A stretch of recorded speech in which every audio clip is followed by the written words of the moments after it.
Hi అండి, welcome to Monika vlogs. ఈరోజు మనము మీరు చెప్పితే కానీ అరే ఇది తినేది కాకరకాయనా అనేంత రుచిగా ఉంటే కాకరకాయ కారపొడి చేసుకుందామండి. చేదు అని కూడా ఎవ్వరు అనరు అస్సలకి. పక్కా ఇలా ఫాలో అవ్వండి. తప్పకుండా వేడి వేడి అన్నంలోకి అలా కాస్త ఆయిల్ వేసేసుకొని కొంచెం లేదు అని అంటే నెయ్యి వేసుకొని తినండి. సూపర్ అంటే సూపర్గా ఉంటుంది. సో తప్పకుండా చేసేయండి, ఒకసారి ట్రై చేయండి ఎలా చేస్తున్నానో చూసి. ఓకేనా అండి? సో లేట్ చేయకుండా రెసిపీలోకి వెళ్ళిపోదాము. ముందుగా మనం కాకరకాయలను అయితే ఇలా సన్నగా కట్ చేసేసుకొని పక్కకు పెట్టుకోవాలండి. మీరు ఎంత సన్నగా వీలైతే అంత సన్నగా కట్ చేసుకోండి. నేనైతే ఇక్కడ ఒక 1/2 కిలో తీసుకున్నానండి కాకరకాయలు, ఎక్కువ ఏం తీసుకోలేదు. సో మీరు ఇంకా ఎక్కువ 1/2 కేజీ చేసుకోవాలంటే డబుల్ చేసేసుకోండి. వీటినైతే నేను గింజలు ఉంచేసాను. బాగుంటుంది కాకరకాయ కారపొడిలో, చాలా బాగుంటుందండి. సో వీటికి తడి తగలకుండా ఉంటే మాత్రం ఖచ్చితంగా మనకి మంచిగా ఒక 6 to 7 months అన్నా ఉంటాయండి. సో వీటిని మనము మంచిగా నూనెలో ఇప్పుడు గోలించుకుందాము. నేనైతే ఇక్కడ ఒక ప్యాన్ తీసుకుంటున్నానండి. డీప్ ఫ్రై చేయట్లేదు కాకరకాయలని, ఎందుకంటే ఆ నూనె మొత్తం కాస్త వేస్ట్ అయిపోతుంది కదండి. సో అందుకోసమని ఇలా ఒక ప్యాన్ తీసుకుంటే మనం షాలో ఫ్రై లాగా చేసేసుకోవచ్చు. ఇందులోకి కొంచెం డీప్ ఫ్రై అంత కాకపోయినా ఒక చిన్న గ్లాస్ అంతా ఆయిల్ అలా తీసుకుందాము. మనకి ఆయిల్ అనేది వేడైందండి. సో ఇప్పుడు ఇందులోకి నేను స్లోగా యాడ్ చేసుకుంటున్నాను. నేనైతే కాకరకాయని కాస్త పైన కొంచెం ఇలా ఆ పొట్టు అలా ఉంటుంది కదండి, కొద్దిగా ఇలా గీరేసేసాను.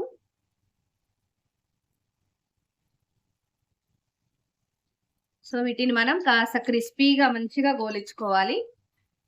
ఇలా కలుపుతూ ఉండండి,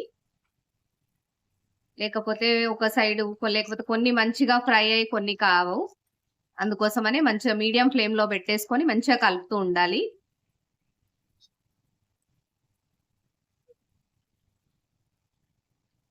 చూస్తున్నారు కదండి మనకి కాకరకాయ ఎంత మంచిగా ఫ్రై అయిపోయిందో.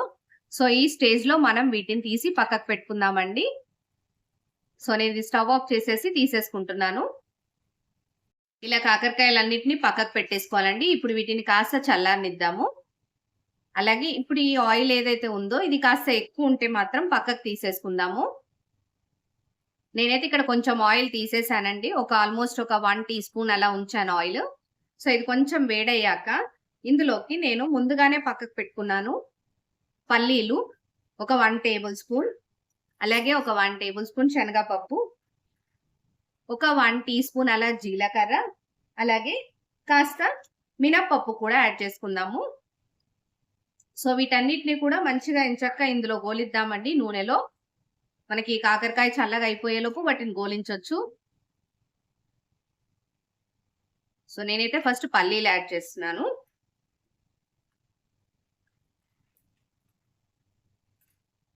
సో సిమ్ లోనే పెట్టేసుకోండి, లేకపోతే మాడిపోయినట్టు అనిపిస్తుంది.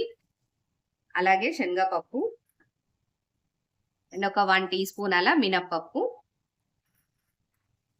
వీటన్నిటిని మంచిగా వేయించండి, సిమ్ లో పెట్టేసుకొని వేయించుకుందాము.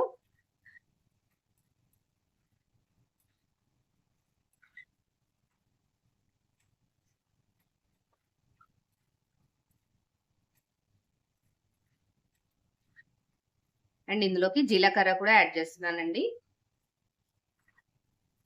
సో ఇలా కాస్త గోలనివ్వాలి. వీటిని కూడా మనం మంచిగా చల్లారనిద్దాము.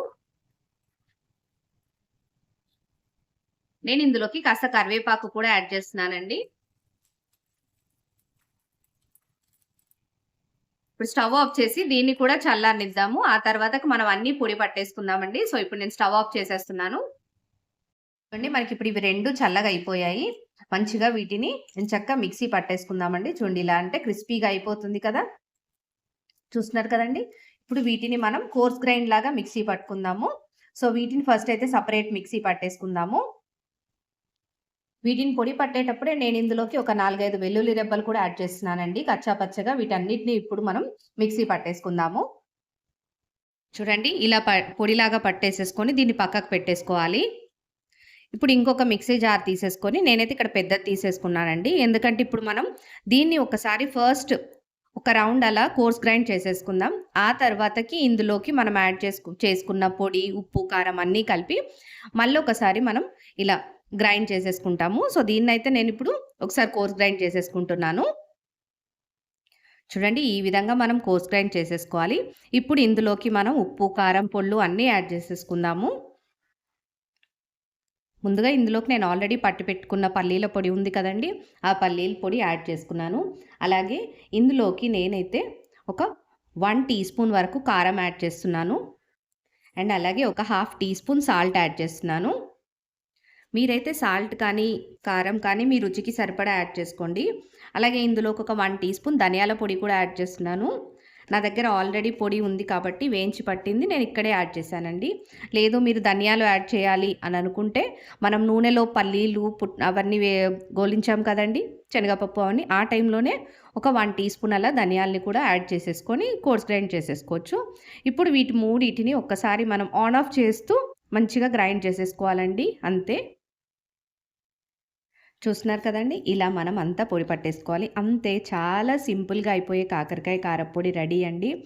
ఇది ఇడ్లీలోకైనా, దోసలోకైనా, రైస్‌లోకైనా చాలా అంటే చాలా బావుంటుంది. దీన్ని ఇంతే అండి సర్వింగ్ బౌల్‌లోకి తీసేసుకొని వేడి వేడి అన్నంలోకి అలా కొంచెం ఆయిల్ కానీ, నెయ్యి కానీ వేసుకొని తిన్నారంటే సూపర్ అంటే సూపర్‌గా ఉంటుంది. లేదు టిఫిన్స్‌లోకైనా సరే సైడ్ డిష్ లాగా చాలా బావుంటుందండి.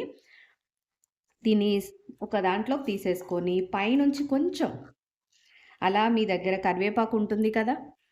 ఇలా కరివేపాకుని కొంచెం నూనెలో ఆల్రెడీ ఫ్రై చేసేసుకున్నవి ఉంటాయి కదండీ! లేదు అంటే ముందే కాస్త ఫ్రై చేసి పక్కకు పెట్టుకోండి.